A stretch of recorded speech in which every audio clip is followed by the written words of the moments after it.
Hello there, lovely people. It's Alex from Nintendo Life here, and today we're reviewing for you 2 Point Museum on the Nintendo Switch 2. This review was originally written by little old me, so I've got no one to hide behind this time. But anyway, that's more than enough waffling. Let's dive right into things.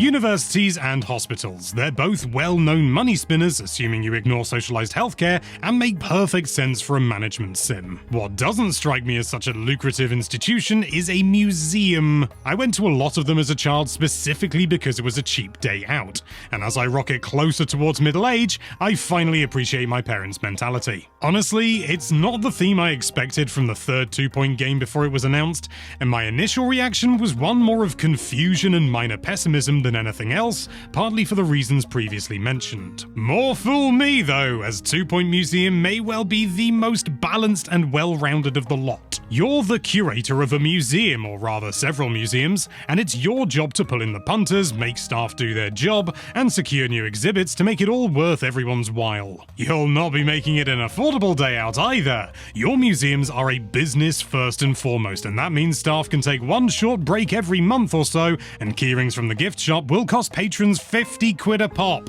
So far, so similar to previous entries, but one of the big changes this time around is exhibits, and more specifically, how you get them. You'll have to send your staff through a helicopter-shaped rabbit hole where they set off to explore wherever it is you've told them to go in the hope that they'll not return dead, or worse still with a poor quality exhibit. Despite never actually seeing where your staff members go on these expeditions, 2 Point Museum still manages to instill a sense of exploration, all whilst you're safely hovering aloft your roofless enterprise. This goes doubly so when staff encounter a random dilemma during such a trip, where a situation demands your expert decision-making. They might find what appears to be an oasis in the desert, and you have to decide whether they should pursue it or stay on course. As this is a 2 Point game, your natural reaction and sensible thinking have to go out the window in these instances. That oasis, actually a spa with a full staff wondering why they get so few customers. I'll be honest, even though the game makes this foreboding sound whenever a dilemma occurs, I was just absolutely thrilled to bits each and every time,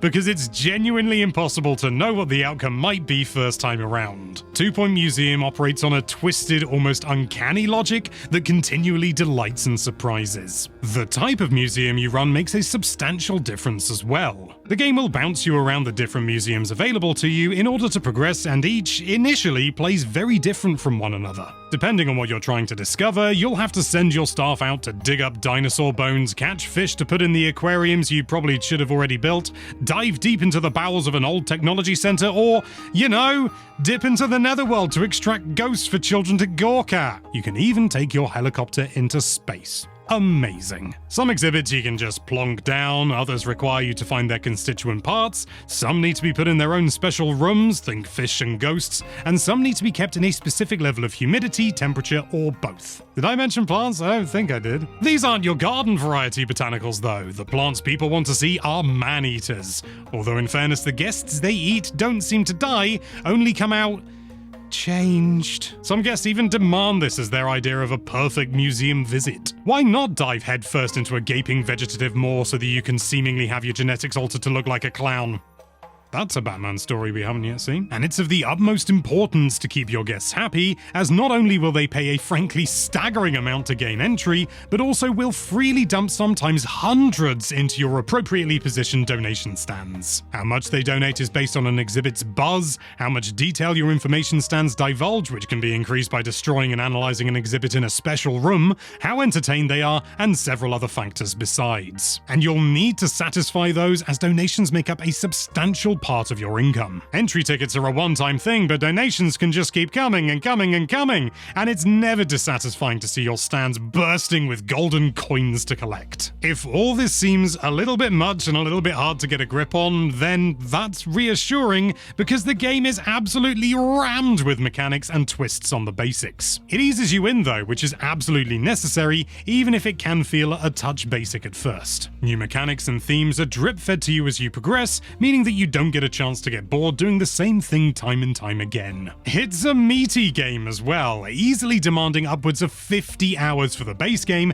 and the Fantasy Finds DLC will no doubt take that further still. Although it will be available on Switch 2, it sadly wasn't live during our time pre-release. Further expanding what's on offer is the Digiverse map of Expeditions, which was recently released on other platforms as well. This map expands the exhibits you can acquire to include those from other games, currently Dredge and Vampire Survivors, with the promise of more to come. Tantalizing stuff, and that's not just my opinion either. Bands of thieves and vandals, some of whom are from competing museums, are desperate to come in and either damage your hard-won treasures or take them for themselves. This is one of the trickier mechanics to master at first, as suddenly your security guards have more to do than empty the giant buckets of cash your guests have filled up. 2 Point Museum is a game that just keeps on giving. Every time you think you've got all the mechanics under your belt, the game tosses you another, like portals opening up and letting malevolent spirits in to harass your guests, or whoops, now you have to tackle marketing campaigns. The customization is similarly excellent. You can freely build and modify not only each room in a museum,